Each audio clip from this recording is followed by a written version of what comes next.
ef að við stígum ekki inn í og hjálpum ríkjum sem eru lágtekju ríki að þróast á umhverfisvænni máta, þá erum við bara elda skottið okkur. Hvað gerist með náttúruhamförum? Fátækt fólk steypist enn dýpri í fátæktina og þá eru þau enn líklegri til þess að gefa frá sér dætur sínar af því að þau vilja létta byrðarnar fjölskyldurinn til þess að geta gefið restinni af börnunum sínum að borða. Þessar ákvarðanir eru ekki teknar að því að foreldrar eru vondir eða þorpsæðingar eru vondir eða hata konur. Það er fátæktin sem er bara valdir að þessar neyð að fólk er neyðist til þess að taka ömurlega fjárhagslega lógiska ákvörðun.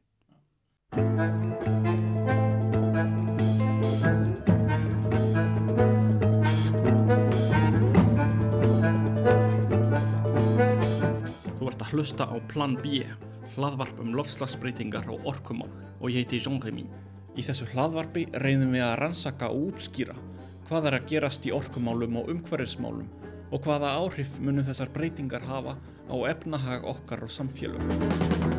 Saga mannkyns tók ófyrirséða stefnu fyrir 200 árum þegar við fundum upp jarðefnaeldsneytið. Sú orkulind hefur reynst vera einhvers konar hvalreki sem við höfum reist nútíma samfélögin okkar á. En nú neyðumst við til að breyta stefnu, þar sem jarðefnaeldsneyti er hvorki ótakmörkuð né gallalaus orkulind. Í þessum þáttum fáum við vísindamenn, sérfræðinga, stjórnmálamenn og aðra til þess að raða saman púsluspilin og reynum að komast að rót vandans. Við rýnum í framtíðina og ræðum hvernig við getum búið okkur undir hana, bæði sem samfélag og sem einstaklingar. Guðný Nýrsel, velkomin í Plan B. Takk hérlega fyrir, gaman að koma. Já, þú ert stofnandi So Green, sem er fyrirtæki, svona startup fyrirtæki, er það ekki, sem að þú byrjaði þessu fyrir 2 árum síðan cirka? Já, það er að verða 3 ár svona kannski, já, 2,5 ár kannski. Og þetta snýst að styrkja menntun fyrir stúlkur í ákveðnum löndum og umbreyta þessa styrki sem sagt síðan í kolefniseiningar. Já. Sem er kannski svolítið óvenjuleg hugmynd sem ekki margir hafa heyrt af, þannig að það er gaman að fá þig hingað til að segja okkur frá þessu hvað þetta snýst og hvernig þetta virkar. Já. En til að byrja með, getur þú sagt okkur hvernig þetta verkefni fór af stað, hvað var aðdragandinn af því? Já, bara ég var búin að vera að vinna með Rauða Krossnum, ég er semst verkfræðingur og búin að vinna með Rauða Krossinum, var fyrst alltaf sendifulltrúi en búin að vinna meira og minna með Rauða Krossinum fullu starfi frá 2015 og vann mikið að sem sagt menntun stúlkna að því að áhersla Rauða Krossins á Íslandi, bara rétt eins og margra sem vinna að þróunarsamvinnu er að sem sagt styrkja konur og auka tækifæri og menntun stúlkna er alltaf undirstaða allur jafnrétti.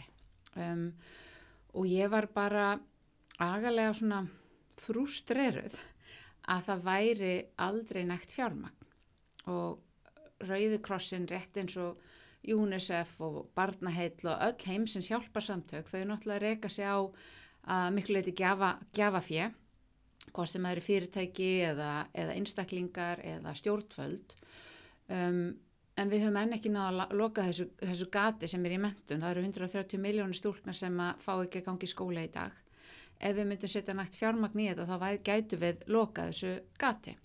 Þannig að ég hugsaði við verðum að finna einhverja viðbótar leið til þess að koma fjármagni þarna inn. Því að á þessum hraða erum við ekki að fara að ná þessu. Þannig að til viðbótu við allt það frábæra starf sem að öll hjálparsamtök heimsins er að gera. Og ég vildi alls ekki fara út í það að keppa við hjálparsamtök. Ég vildi fara út í það að finna leið fyrir hjálparsamtök að fá aukið fé. Og þá var það þessi svona, hvað segir maður, bara untapped, það var enginn hugs út í vannýtta auðlind sem að stúlkur heimsins eru, að þetta er í rauninni loftslagslaust til viðbótar við allt hitt. Að með því að mennta stúlkur þá drögum við úr tíðinni barnahjónabanda og þetta bara sterkasta leiðin, áhrifaríkasta svona verkfærið í verkfærakistunum til að koma í veg fyrir barnahjónabönd að tryggja menntun stúlkna, því að meðan stúlkur í skóla það mun síður líklega til að vera giftar. Þannig að ég hugsa, ok, finnum leið til þess að tryggja fjármagn í menntun stúlkna og svo fyrir hvert viðbótar ár sem stúlkan í skóla þá getum við reiknað út áhrif þess á loftslagið. Og vegna þessi rauna, því að með því að seinka giftingu, þá í rauninu seinkaru líka fyrsta barni og allstaðar í heiminum þar sem að konur byrja að eignast börn seinna, þá eignast við jafnaði færri börn, að því bæða því við eignast við seinna og líka því að með menntunin þá fáum við aukið svona agency sem að bara sjálfstraust og getum ráðið betur yfir okkar eigin ákvörðun og þetta bara sýnir sig og hefur sýnt sem allan heim og vísinda fólk hefur sýnt fram á þetta lengi og þetta eitt af því sem að milliríkjanefnd Sameinuðu þjóðanna loftslagsmál IPCC tekur inn í sín spálíkon, það menntunarstig stúlkna. Og mér minnir það hafi verið í 2018 skýrsluna þeirra 1,5 gráðu, þar hafði talað að með því að loka þessu gati og tryggja öllum stúlkum menntun, að þá yrðum við árið 2050 hvort það var 1 milljarði færri eða fleiri. Að þetta skiptir það miklu máli.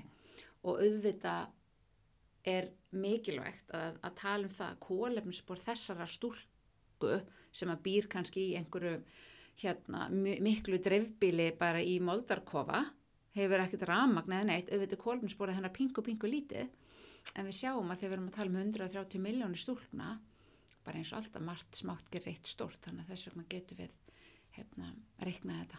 Já, þannig að ef ég skildi það rétt þá virka áhrifin á 2 sviðum, sem sagt annars vegar fá stúlkur sem að fá menntun, að þær hafa betri skilning á eigin líkama og geta þar afleiðandi ákveðið hvenær þær vilja eignast börn og svo hin hliðin á því að þær þá fara að giftast seinna út af því að þær eru í skóla lengur og þá koma líka færri börn út af því, það ekki? Jú, þetta í rauninu það sama, þetta það sama, bara með því að seinka að því 14 ára stelpa, ég get nú fullir það að 14 ára stelpa ekki toppandi spenntið því að gifta sig. Nei.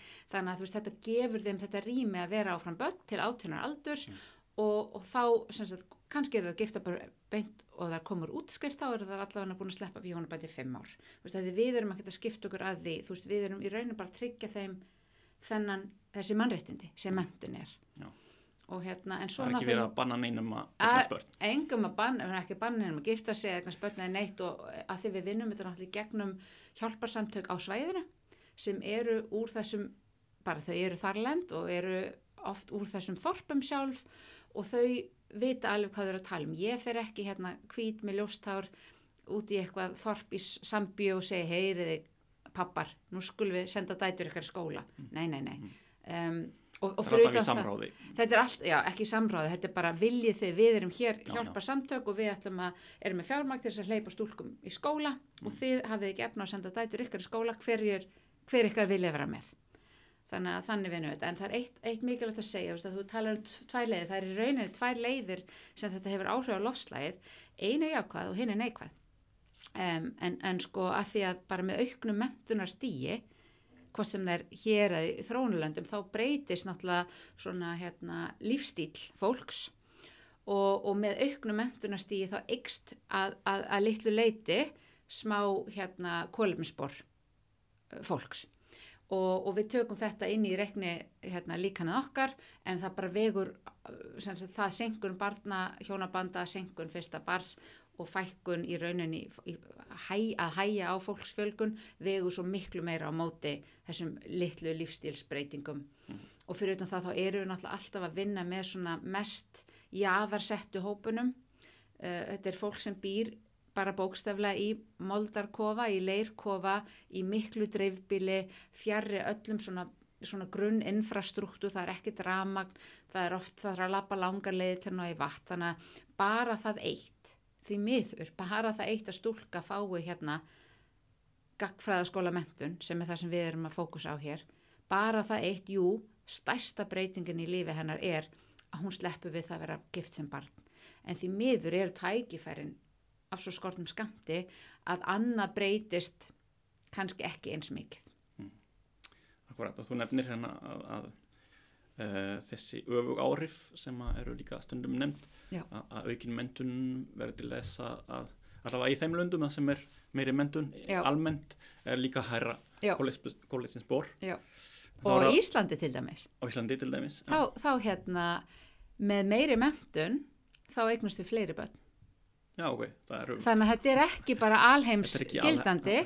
Það eru þetta er mjög misjant. En svo er rosalega snúið að átt að segja þessu hvað er hænan og hvað er eggið að því. Það er líka þannig að þau ríki sem eru ríkari hafa meiri efni að fjárfesta í menntun. Þannig að spurning hvort eða hærra kolefnisspor sem leiðir til þess að meiri menntun eða öfugt. Þetta er svolítið snúið. Já, mjög góða punktur. En þetta er eitt af því sem þarf að velta fyrir sér þegar maður regnar svona dæmi út sem gerir það svolítið flókið. Algjörlega.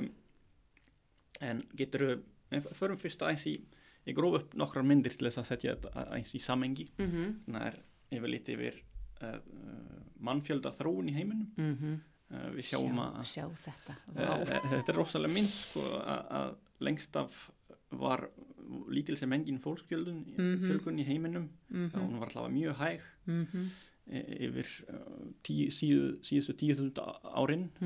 Við náðum 1 milljarð árið 18 cirka. Og svo bara á 200 árum þá er mannfjöldin búin að áttfaldast.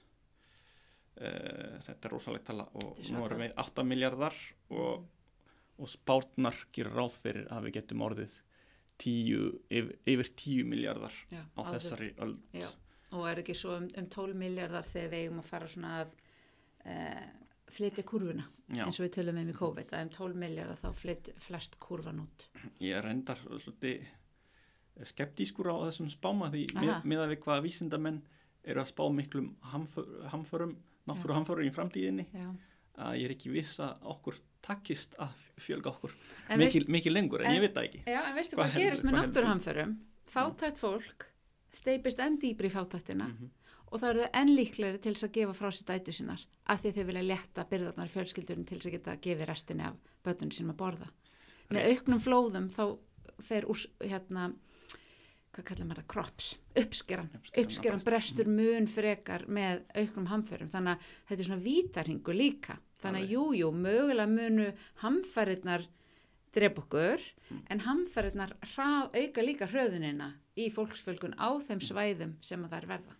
Já, en ég var áhugur því að það hamfarir leiða síðan til sjúkdóma og stríð kannski og að við förum aftur þá eins og var í fortíðinni þar sem voru mjög mörg börn á hvert heimili en meir en helmingur þeirra bara dó. Þannig að þetta er snúið en þetta er kannski önnur umræða með þessa mannfjölda þróun. Síðan sjáum við fæðingatíðni eftir löndum og við sjáum að það er rosa mikill munur á sérstaklega á Afríku og öðrum heimsálfum í Evrópu, Norður-Ameríku, þar erum við komin mjög neðarlega og jafnvel bara undir það sem þarf til þess að halda stöðu mannfjölda. En í Afríku er það ennþá mjög há fæðingatíðni upp í 5, 6, 7 börn per konu. Samt misjafnt eftir löndum, við eigum það til að alhæfa svolítið Afríku en það er rosalega ólíkara staðar eftir löndum. Eru þið að einbinda ykkur að einhverju sérstökum svæðum eða löndum? Já, bara að því af reynslu minni í Rauða sem það veit ég að það er alltaf allt mesta þörfin er náttúrulega í Afríku eins og þú augljóslega sér hérna þessu korti. Ekki bara varandi menntun stúlkna, bara talað allt sem við kemur þróunarsamvinnu, það er alltaf mest þörf í Afríku og það er alltaf erfiðast að safna fyrir Afríku, kannski það bara því að þeir sem gefa pening, þeir líta kannski á það sem aðeins vonlausara dæmi af því að þörfin er svo mikil. En í rauninni okkar laust, við viljum bara í rauninni loka þessu 130 miljón stúlkna gati og þær eru langflestar í Afríku, það er líka stúlkur í Suður-Ameríku og víða í Asíu og í rauninni viljum við vera og getur þessi laust virkað í öllum þeim löndum þar sem að menntun stúlkna, sem sagt þessi 12 ára það sem kallast primary og secondary education, þar sem að stúlkur klára ekki fulla 12 ára menntun og þar sem fæðingatíðin er há. Þar er okkar lausn svona mest virkust og það er hægt að finna svæði í allri Afríku og einmitt víða í fátækustu samfélagunum í Suður-Ameríku og svo víða í Asíu líka. Og þetta komið af staðverkefni? Er þið byrjuð að selja einingar? Já, við erum sérst með pilotverkefni í Sambíu. Við ákváðum að velja landa sem var einmitt mikil fæðingatíðni og hátt hlutfall ungra stúlkna sem eru giftar fyrir 18 ára aldur og við vildum byrja á svæði sem voru ekki vopnuð átök, þar sem væri svona tiltölulega stabílt pólitískt landslag og ekki vopnuð átök. Og við erum þar með cirka 300 stúlkur núna, verkefnið komið á annað ár og það er nánast full fjármagnað af bara fyrirfram seldum kolefniseiningum, sem að þessi verkefni munu á næstu 50 árum framleiða kolefniseiningar sem að þessi fyrirtæki sem að eru kringum 45-50 fyrirtæki á Íslandi sem hafi raunin tryggt sér þessar kolefniseiningar. Ok, er það alveg fyrirtæki á Íslandi sem eru að kaupa eitthvað? Já, við ákváðum bara með þennan pilot, við ætlum bara að vera með lítið verkefni og lítinn hópa viðskiptavinum að því við erum að ennþá að þróa þetta og búin að fá veglega styrki frá Tækniþróunarsjóði og Loftslagssjóði og til þess að undirbúa svona grundvöllin þannig við getum farið að skala svo hratt og vel upp og verið þá búin að læra af pilotverkefninu og fara með alla aðferðafræðin okkar í gegnum svo kallar validation-ferli sem er svona forgrunnurinn að því að fá vottun að því að við erum fyrst í heimill að gera þetta, það hefur enginn gert þetta áður. Þannig að upphaflega höfðu bara samband við alla stærstu aðilana á kolefnismarkaði. Bara við erum með þessa hugmynd, við erum að finna leið til þess að reikna þetta út, getum við unnið með ykkur. Og það voru, Gold Standard og Verra, ég veit ekki hvort þú þekki þetta, Plan Vivo og fleiri svona aðilar sem eru verraði með 70% af kolefnismarkaðinum í heiminum. Þessi stóru aðilar hefði engan áhuga á okkur. Þeir voru bara í svona náttúrulausnum, græn orka, svona meiri hefðbundnari lausnum, hafði ekki áhuga einhverjum svona social impact lausnum eins og þetta í rauninni er.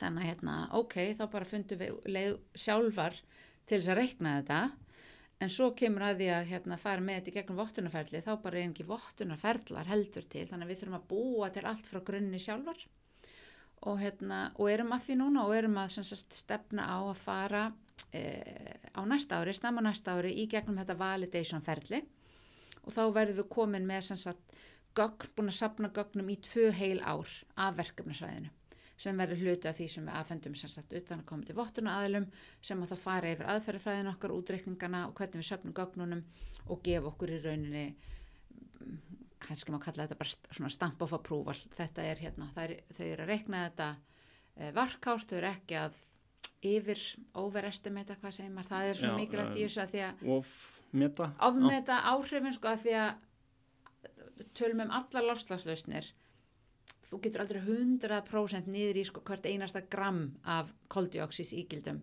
það er ekki hægt, þannig að svona mikilvægt er að tryggja þá þú sért alltaf að vera varkár, hvar sem þú getur valið einhver gildi að vera alltaf velja varkárasta og núna til dæmis á þessu verkefnasvæði í Sambíu þá reiknast okkur á 50 árum að þá reiknast okkur 92 tonn per stúlku og fór niður 92 úr 154 tonnum sem að var, er reiknilíkan okkar sýnir það en þegar við förum í öll minni gildin þá er það 92 tonn, þannig að við í rauninni erum búin að velja að vera þetta varkár á þessu svæði.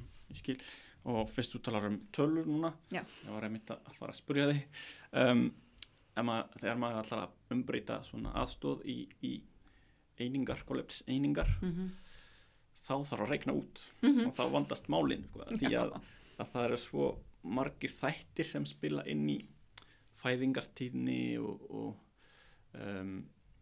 eins og þú nefndir í byrjun að það eru þættir sem vinna í bara áttir og maður veit ekki alveg hvernig þetta samspilið er allt saman, þannig að getur farið aðeins yfir það kannski ekki í öllum smáatriðum en svona í grófum dráttum hvernig þetta er reiknað út, hvað til dæmis hvað $1 í fjárfestingi í menntun skilar margar kolefniseiningar það erfitt að svara nákvæmlega þeirri spurningu en ég skal reyna að svara svona stærri spurningun í grófum dáttum sko. Þetta það sem við gerðum var að við þróum örhermilíkan, svo kallað microsimulation model sem að keyrir mörgum sinnum tvær mismunandi sviðismyndir, svona sem sagt bara grunnlínuna, baseline scenario eins og það kallast, bara hvernig ef við gerum ekkert, hvernig á þessu ákveðna svæði í Sambíu núna þar sem við erum, hvernig fæðingatíðni mun halda áfram að þróast samkvæmt núverandi trendi og hvaða áhrif það mun hafa á lífslíkur,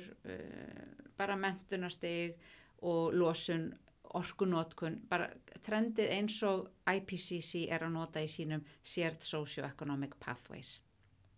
Ég ætla að reyna að fara ekki ótt í þetta. Hvernig bara núverandi scenario.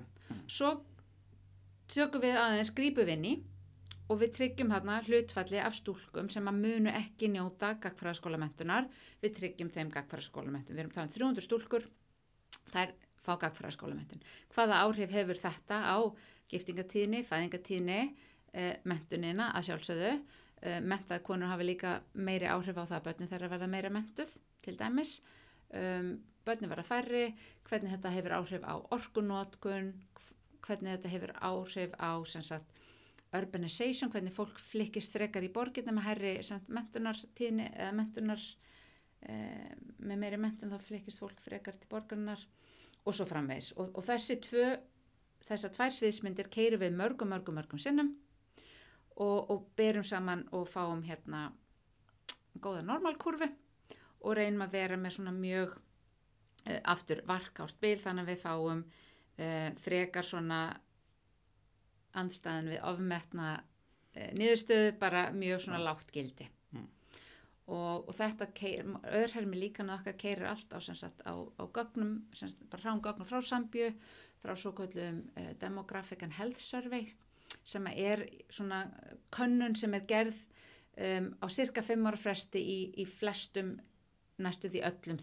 sem sagt lágtekjuríkjum heims meira sér líka millitekjuríkjum bara til þess að skoða menntunarstig, fæðingatíðni, allt þetta og svo notum við líka hérna faktorna frá milliríkjanefnd Sameinuðu þjóðanna frá þeirra sem sagt emission factor database. Þannig við keyrum þetta alltaf þannig að mótilið er alltaf þróað fyrir sérhvert landsvæð til þess að vera eins nákvæmur og maður getur verið. Ég skil. Og fyrir hvert tonn, já, það er kannski til að svara hvernig við breytum sér í kolefniseininga, svo sýnir það sem líkan sýnir hvernig hérna uppsafnaða losun koltvíoxíðsígilda yfir 50 ára tímabil. Við hættum að reikna eftir 50 ára tímabil og þetta eykst alltaf. Þetta byrja mjög lítið af því eins og ég sagði áðan, kolefnisspor hverrar stúlku á svona svæði er pingulítið en svo keyrir líkan áfram yfir 50 ár þannig leið og nýjar kynslóðir koma til skjálana þegar það eignast kannski 4 börn í staðin fyrir 8 börn og eignast kannski, þú veist, 10 barnabörn í staðan fyrir 40 barnabörn og svo framvegis að þá safnast upp þessi forðun svo kallar, við erum að fyrirbyggja losun og fyrir hvert tonn koldíoxíðsígildis þá bara á heimsins kolefnismörkum fyrir hvert tonn þá getur við framleitt eina kolefniseiningu þannig að við seljum eina kolefniseiningu fyrir hvert tonn. Okay. Ég finnst það mjög áhugavert. Ég veldi líka fyrir mér hvernig getur maður verið viss að hérna að þú staðreind að það verði færri í framtíðinni tryggir að það verði minni losun vegna þess að tökum hérna smá minnlíkingu sem að við förum á afmælisveislu og það er búið að bjóða 10 gesti og það er afmæliskaka fyrir 10 gesti nema það mæta ekki nema 5 og þau geta ákveðið annarkvort við borðum bara helmingin af kökunni eða við bara fáum okkur helmingi stærri sneið er ekki hætt á því að með minni fólksfjölgun að einfallega að kolefnissporið á mann verði einfallega bara hærri og ég veit það ekki. Já, sko, ef maður kannski hugsa í svona stóru samhengi og langt fram í tíman, kannski að lokum það einhvern veginn þannig, en bara vísindin segja okkur annað og þessi vísindi sem að örhermilíkanið okkar byggir á vísindi sem eru ekki ný af nálinni, þau eru búin að vera í skúfum að safna ryki heil lengi eins og ég segja IPCC notar þetta líka og bara af reynslu minn að vinna með svona jaðarsettum samfélögum, þau eru alltaf aftast í goggunarröðinni. Það ef að tækifæri og auðlindir, ef að færri eru það, auðlindirnar, þá eru það svo sannarlega ekki jafnt dreift. Þetta eru alltaf jaðarsettustu samfélögin, þetta eru samfélög sem eru miklu leyti ólæs, þetta eru samfélög sem kannski þau kjósa mun síður, þannig að fyrir pólitíkusa sem eru kannski með mjög takmarka fjármagn og reyna náttúrulega að veita sínum svona kjósendum og bara landsmönnum af auðlindum landsins, ef þeir eru ekki það spiltir, þá þetta alltaf þau samfélög sem eru afskiptust, því að þangað sækja þau ekki kosningu og þetta fólk, það hefur bara miklu minni auðlindir og resursa, það ekkert rafmagn þarna. Við erum alltaf að targeta jaðarsettustu samfélögin og þau eru alltaf gleymd. Akkurat. Því miður. Ég held að sé að það var alltaf gott að styðja við menntun stúlkna og menntun almennt. Hvað gerir þið ráð fyrir að þetta takki langan tíma skila sér svona stuðningur? Ég að hugsa þetta vegna þess að sem Parísarmarkmiði sem við erum að tala það 2050, þannig að við þurfum að hafa í huga að það sé mjög gott að hafa líka lausnir sem að fara lengra fram í tíman. Já. En að slíkar lausnir eru kannski ekki að hjálpa okkur mikið að ná þessum markmiðum fyrir 2050. Nei, en fólk sem talar oft París og við náttúrulega erum að miða við París, en fólk heldur oft, ef við náum þessu fyrir 2050 þá getum við hægt að hugsa. Hvað með eftir París? Já, ég alveg saman. Og sko að því að, ég ætla að vera ofboðslega bjartsýn núna að segja við náum þessu markmiðum. Ég get ekki satt í raunverulega að segja það bjartsýn, en segjum við náum þessu markmiðum. Ég er ekki rosalega bjartsýn heldur, sko. Nei, og segjum að við hér á Vesturlöndum sem höfum allt þetta fjármagn og tækifæri, að við náum einhvern veginn að grænka okkur. Auðvitað vilja allar þjóðir heims ná sambærilegri þróun og við og ef að við stígum ekki inn í og hjálpum ríkjum sem eru lágtekju ríki að þróast á umhverfisvænni máta, þá erum við bara elda skottið okkur. Af því að við berum ábyrgð á þeirra fátækt, á öllum stríðunum og þessu, þetta við að mestu leyti og við berum ábyrgð á þá að snúa þessari þróun við og gera þeim kleift að fá sambærilega þróun á þá grænni máta. Akkurat. Hvernig hægt að tryggja í þessu að því að nú ertu að tala að þið þurfa að fara í gegnum eitthvað vottunarferli. Hver sér slíka vottun og hvernig hægt að tryggja að þessi vottunaraðilar séu að gera rétt? Sko, vottunar aðilar þurfa að hafa ákveðna faggildingu og það samkvæmt að því við ætlum að skrá okkar kolefniseiningar í loftslagsskrána International Carbon Registry og þar byggja vottanirnar á svokölluðum ISO 14064 og svo eru auka kröfur í þessum registri eða þessum lista. Það einhver alþjóðleg norm eða hvað? ISO 14064 náttúrulega alþjóðlegur staðall. Alþjóðlegur staðall. Svo ertu með þú ert ekki með neitt ISO staðall sem að fyrir kolefnisjöfnun eða kolefniseiningar. Það bara ekki til. Okay. Og það til dæmis eitt af því sem við tókum þátt í snemmi ferlinu var í ákveðnu svona tækni nefnd á vegum Staðlaráðs Íslands sem var skipuð eftir að loftslagsráð fór að benda á hvers konar svona vilda vestur væri rauninni í kolefniseiningaframleiðslu á Íslandi. Að það var búin til svokölluð tækniforskrift sem fyrir kolefnisjöfnun. Þannig að það tækniforskrift sem bæði verkefniseigendur eins og við þá getum stutt okkur við til þess að tryggja það að við sem að fara eftir alþjóðlegum kröfum og svo sömulegis hvernig fyrirtæki sem ætla að kaupa kolefniseiningar að þau séu að gera það líka í samræmi við alþjóðlega kröfur. Þetta rosalegt þetta mikil skriffinska og þetta svo sannarlega ekki ástæðan fyrir því ég fór út í þetta. Ég tók einhverja nokkra svona vottunar og staðlakursa í háskóla í verkfræðinni. Get ekki sagt mér að þótt þetta skemmtilegast. Ég vildi bara mennta stelpur og tryggja meira fjármagn í menntun stúlkna því þetta loftslagslaust. En Já, þannig að þú þarft að tryggja það þegar þú ert að framleiða kolefniseiningar, þú sett með þar í ákveðinni skrá sem að tryggir sem sagt að þessi ekki tvítalning, að hver einasta kolefniseining sem að þú framleiður og selur, hún bara seld einum aðila, að þessi kolefniseining sem þú ert að framleiða, hún framleidd að því að þú ert að fjármagna hann í gegnum þennan markað. Þetta ekki bara, þú getur ekki bara verið með rosalega umhverfisvæna vöru í framleiðslu og svo borið loftslagsávinningin af henni sama við að gera þessa sömu vöru með minni ávinningi og selt þær kolefniseiningar, því það bara svona auka afurð. Það engin viðbóti því. Þannig að þú þarft að geta sýnt það að þú ert með raunverulega viðbót. Þetta verkefni, þessar stúlkur, þar hefðu í raun og veru ekki verið menntaðar nema að því að þú komst hérna með fjármagna og tryggðið menntunina. Þannig að allt þetta og þetta þessi gögn sem við erum að safna af vettvangi og þetta þarf allt að kanna samkvæmt ISO-staðlinum af þá faggiltum vottunar aðilum. Akkurat. Þessar kolefnis einingar hafa verið í svolítið umræðinni eins og segir. Ég held að það geti hjálpað en undir það eru tvö skilyrði sem þarf að uppfylla til þess að það gerist að í fyrsta leið þá þarf að vera gott eftirlit eins og þú nefndir og það hefur verið svolítið vilda vestrið í sumum tilfellum og svo hitt skilyrðið ég veit ekki hvað þú sammála mér í þessu og margir hafa kallað eftir því að það eru auknar kröfur núna til fyrirtækja til þess að skila loftslagsbókhaldi og segja frá sinni losun og svo leiðis. Og sum fyrirtæki hafa verið að nota í rauninni þessar kolefniseiningar á móti losun og það hefur myndað svona hvata til þess að í staðinn fyrir að draga úr losun að kaupa svona einingar og meðan við vitum að það þarf í rauninni að gera bæði, draga úr losun og styrkja svona verkefni, gott að sé skógræktarverkefni, geta líka hjálpa til og svo leiðis.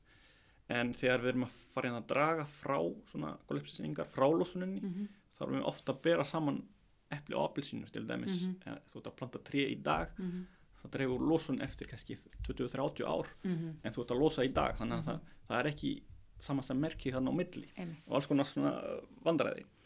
Þannig að sumir hafa kallað því að þetta verði aðskilið í bókhaldinu að sem sagt fyrirtæki geti ekki mínúsa frá að þú verður að ná ákveðin samdrátt í losun og svo líka hægt að setja kröfu að þú kaupir x mikið af kolefniseiningum eða búið til hvata til þess að fyrirtæki geri það en ég held því mjög mikilvægt að halda þessu aðskildu, verður sammála því? Jú, og sko þegar við byrjuðum þetta þá vorum við ekkert að hugsa kolefniseiningar eða kolefnismarkaðin. Við vissum bara að þetta var loftslagslaust og við vissum að verkefni væri að finna út úr í hvernig við getum maggrænt hana og svo ætluðum við bara að finna hvar loftslagsfjármagnið, hvar það að fara í kannski einhverjar tæknilausnir eða lausnir sem ekki að hafa neina samfélagslegar svona jákvæða afleiðingar og ætluðum að ná þessu loftslagsfjármagni. Og svo sáum við það bara fljótt að ef við ætlum að ná þessu einhvern skala þá þetta kolefnismarkaðurinn. Þannig við fórum svona ég veit ekki droslega spenntar innan á kolefnismarkað því við trúðum því öllum svona sögusögnunum að fyrirtæki væri ekki að gera neitt, þau væri bara að kaupa kolefniseiningar. Sem betur fer leiðréttist það fljótt af því að það kom í ljós þegar við byrjuðum strax að hafa samband við fyrirtæki, bara strax í upphafi þegar við fórum að hugsa þetta því að við viljum bara vita hefur einhver áhuga á svona kolefniseiningum. Við ætlum ekkert að fara út í að þróa þetta allt ef enginn hafði svo áhuga að kaupa þetta.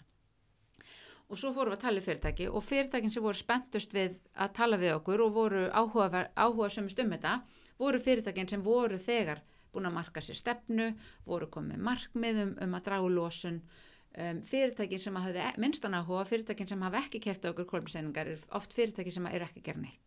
Af því að fyrirtæki sem að tíma ekki fjármagni eða mannauði eða tíma í að taka á eigin losun, þau ekki að fara að eyða peningum í að kaupa kolefniseiningar og það getur bara sagt það reynslu af því að ég hef dílað við fullt af fyrirtæki og þetta eru rosalega fyrirtæki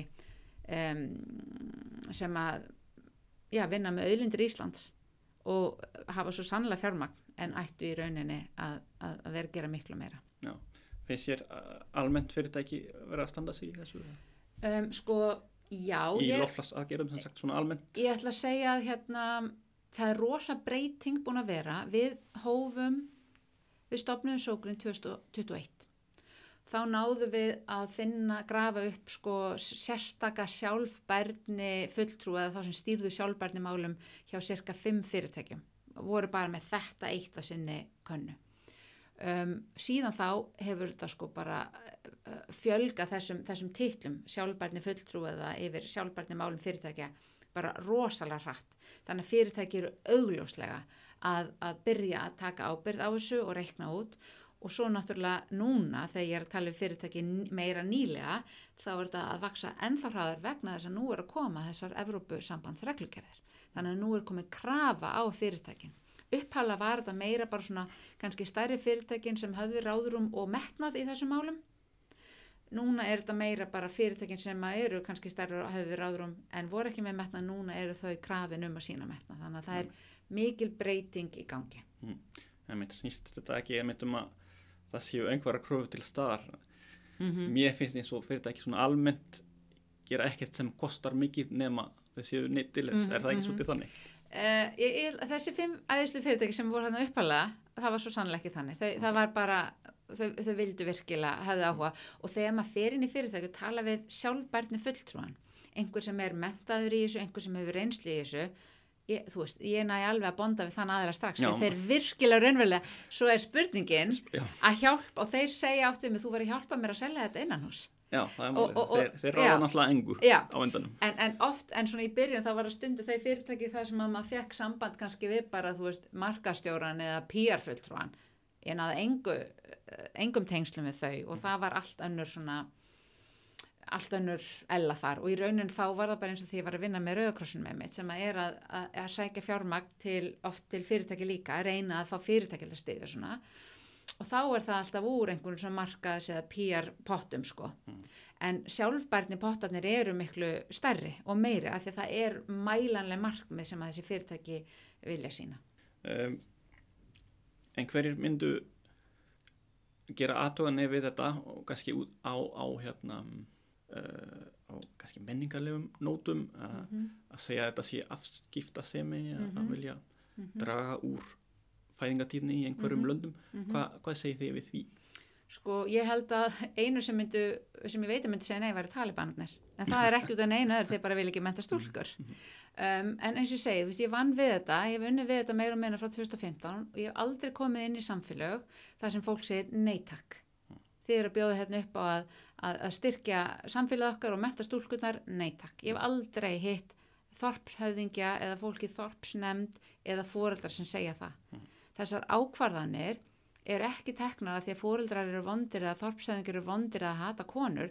Það fátæktin sem bara valdir að þessar neyð að fólk neyðist til þess að taka ömurlega fjárhagslega lógiska ákvörðun. Lengi vel finnst mér ekki bara í þessum löndum heldur líka hjá okkur og allstaðar var svolítið litið svo á að það væri bara skylda fólks nánast að eiga mikið af börnum. Þarf þetta að breytast og af hverju hefur þetta verið svona helduru? Já, ég ekki spekulant í þessu sko. Þetta ekki ekki með spurning fyrir ég persónulega kýr sjálfa eiga ekki börn þannig að ég tengi ekki við þetta sko. En já, kannski einhver staðar hefur verið svona alveg eins og bara fólk sankar að sér alls konar hlutum sem að þeir einhvern veginn, ég fínn og flottur, ég á 10 bíla eða þú veist.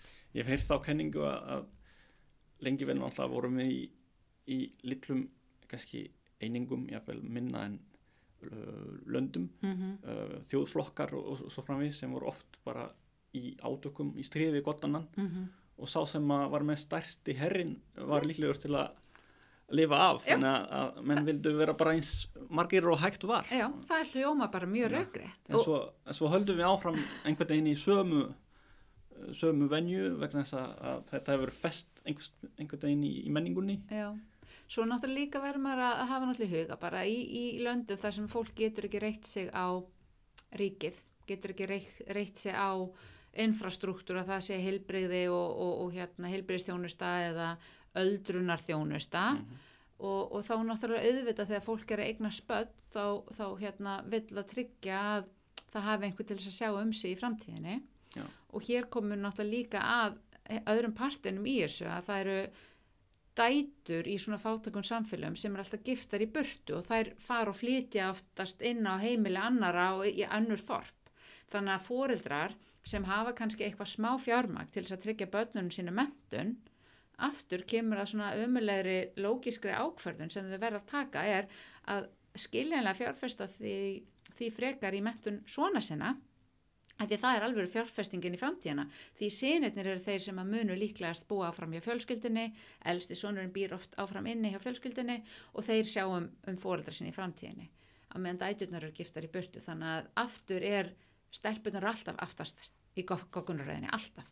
Og þær eru aldrei forgangur hjá neinum þegar þú ert með mjög lítið fjármagn sem þú getur tekið úr, sko. Þannig að börn í rauninni, og þetta hefur verið nefnd líka, að börn eru svona eftirlauna trygging fólks í sumum löndum þar sem ekki til eftirlauna kerfi og svo framvís. Já, ef einhver þarf að bera það heilsugæsluna, ef einhver þarf að sækja vatn fyrir þig, ef einhver þarf að fara á markaðan og kaupa matinn fyrir þig og þú getur ekki sjálf, auðvitað treystur þau á börnin þín. En auðvitað í öllum samfélagum þá það líka nágrannar og svona það oft sko fólk svona heildin it takes a village, þetta svona það bara allt samfélagi sem saman í þessu en auðvitað verða allir að leggja mörkum.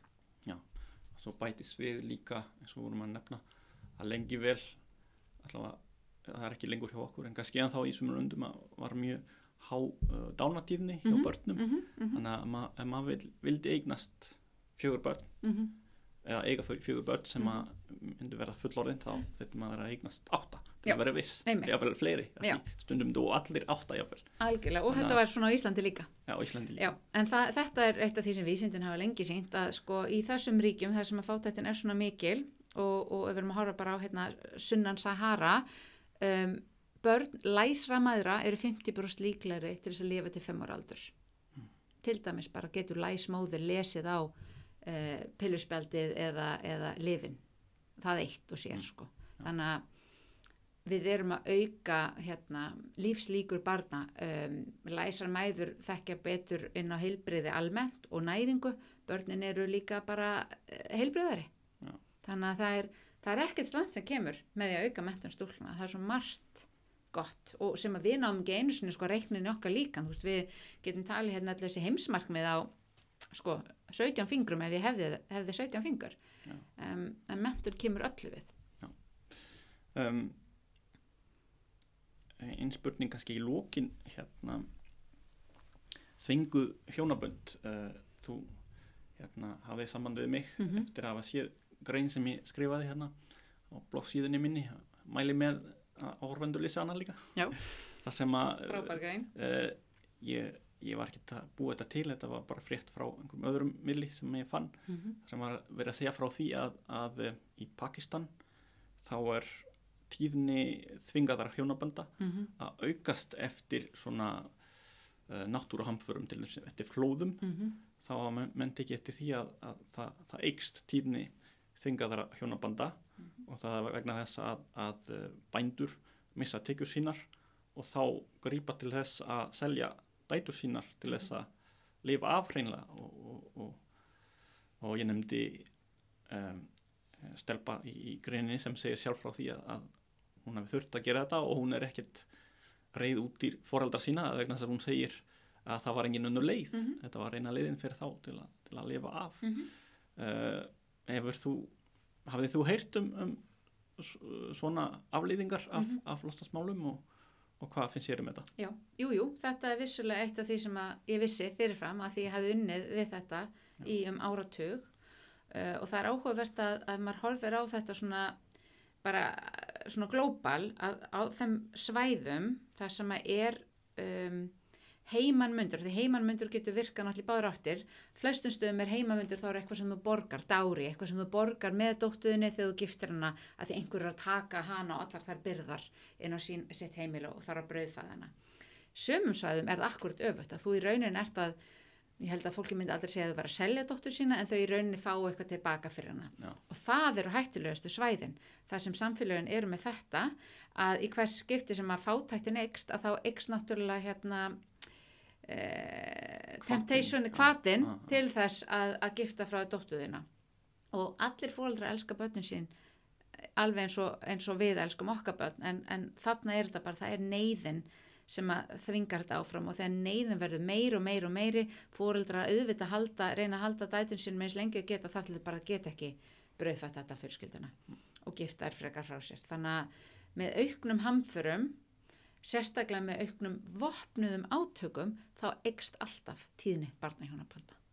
Að því neyðin bara verður meiri að fjölskyldum og við verðum svolítið að passa okkur á að hugsa þetta ekki vondi foreldrar, eiginmennirnir ekkert endilega vondir menn heldur, þetta geta bara verið góðir menn úr næsta þorpi sem að leita sér eiginkonu og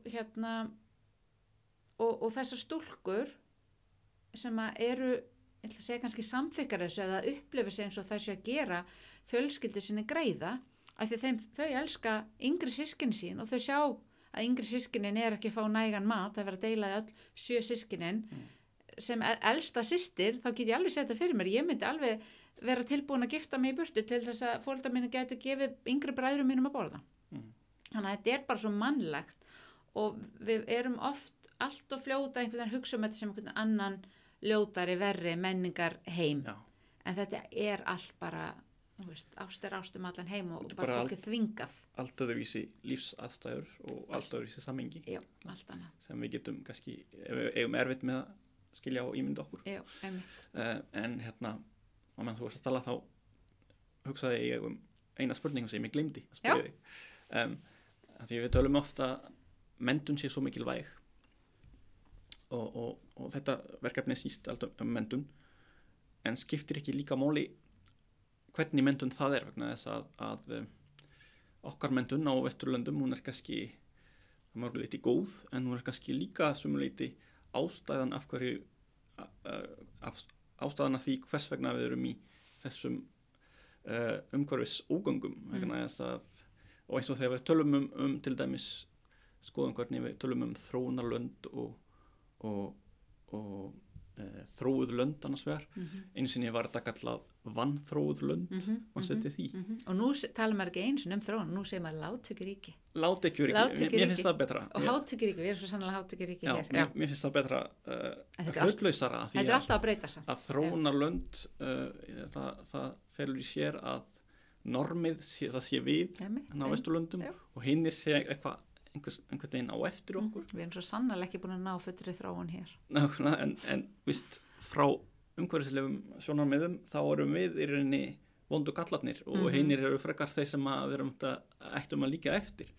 Þeir eru með, náttúrulega þessi lönd eru með miklu lægri kolefnisspor þannig að þau hafa kannski ekki þau lífsgæði sem við höfum en ef við ætlum að mennta þá í þeim skilningi að þeir þurfi að miða að sama lífstíl og við að ná nákvæmlega sömu stöðu og við að þá einfallega leiða alltaf þess að þau munu gera nákvæmlega sama og við og reyna verða ríkari og nýta fleiri auðlindir og svo bara þau komin í sama sömu úgöngur og við þannig að það skiptir ekki máli líka hvernig menntunin Jú, ég hugsa það. Þetta kannski stærri spurning fyrir einhvern sem spekulant í menntamálum en mig en ég hugsa bara hvað það hefði verið gott hefði við verið að læra þegar ég var í barnaskóla og gagga og framhaldsskóla það hefði eitthvað verið að tala sjálfbærni.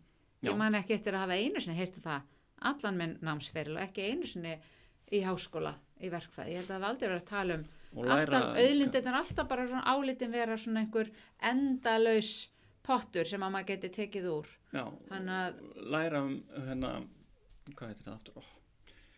Nægjusemi. Já, einmitt. Okkar samfélagur þannig að við viljum alltaf meira. Það er alveg sama hvernig hagvöxturinn og kaupmátturinn. Hann bara aldrei nú einhvern veginn. Þannig að þetta gengur ekki upp til lengdar. Sko. Nei.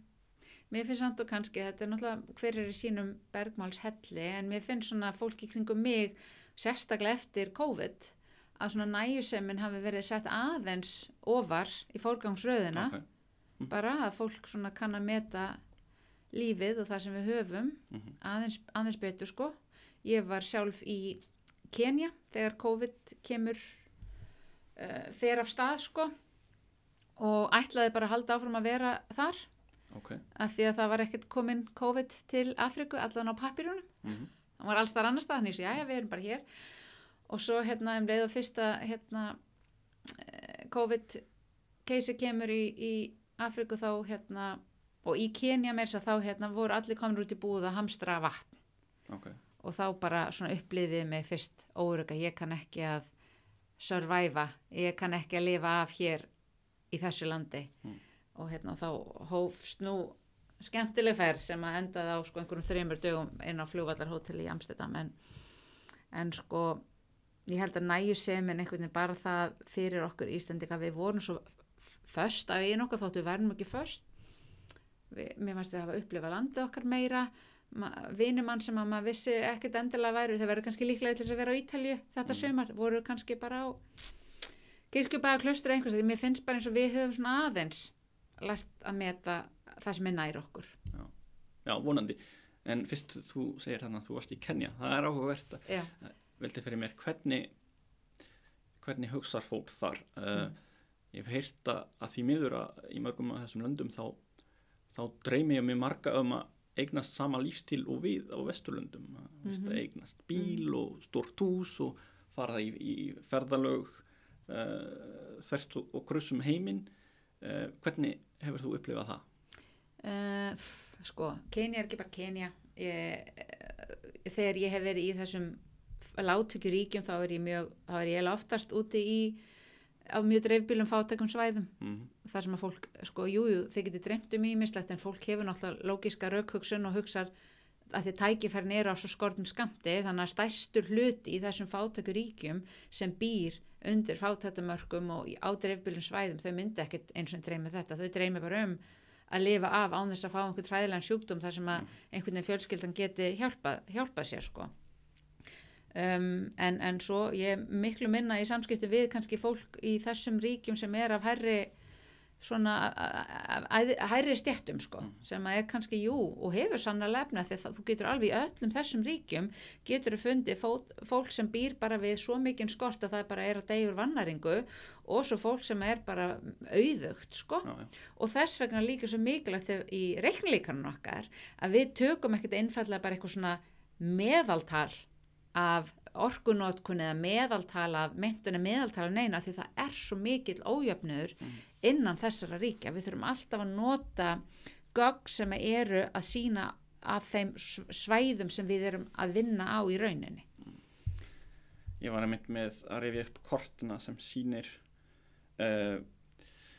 kolefnisspor á mann í mismunandi löndum og eins og þú segir þá var það rosalega mikill munur, þetta sýnir reyndar ekki munnin innan lands á milli mismunandi hópa heldur á milli landa. En hérna einmitt að hugsa það getur verið fólk þetta sem einmitt mjög auðugt með rosa hátt kolefnisspor en það bara svo miklu minni hluta. Einmitt, þetta sýnir bara meðaltalið þannig að maður sér ekki þennan minni hluta þannig. Nei, og svo náttúrulega áhugavert að horfa á þetta ef maður myndi fara rýna ennþá nákvæmur ofan í þetta, horfa á borgirnar og hvernig þetta dreifist þar Akkurat. Þannig að það mjög áhugavert verkefni sem að þú varst að segja okkur frá og ég vona ykkur gangi sem best í þessu og fylgist með og takk fyrir að koma Guðný.